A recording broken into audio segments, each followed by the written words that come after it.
মাকে অনেক সময় বলতে শুনেছি, মানুষ খেলেই মরে, না খেলে মরে না।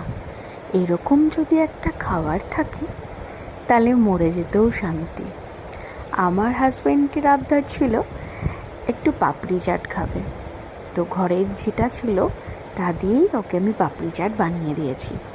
প্রথমে ময়দাটা, সুজি, ময়দা, অল্প তেল, লবণ, একটু কালো জিরে দিয়ে মেখে নিয়েছি।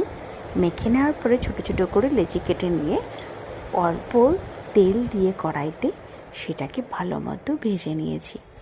অল্প অল্প করে প্রত্যেকটাকে ভেজে নিয়েছি। আর অপর দিকে আমি পেঁয়াজ, লঙ্কা, টমেটো, শসা, টক দই ফেটিয়ে নিয়েছি, একটু সস, একটু চানাচুর সব রেডি করে নিয়েছি। তারপরে প্রত্যেকটা এইভাবে সুন্দর করে ভাজা হলে তারপর প্লেট তৈরি করে ফেলেছি।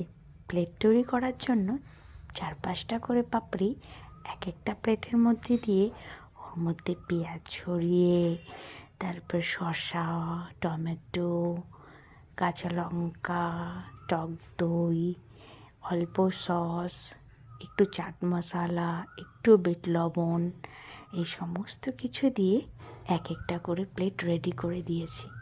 তারপর আমি যখন প্লেটটা হাজব্যান্ডকে সার্ভ করলাম, ও বলল দারুণ হয়েছে। তোমরাও এভাবে শর্টকাট বানিয়ে ফেলতে পারো। কেমন লাগলো খেয়ে অবশ্যই কমেন্টে জানিও। Bye bye.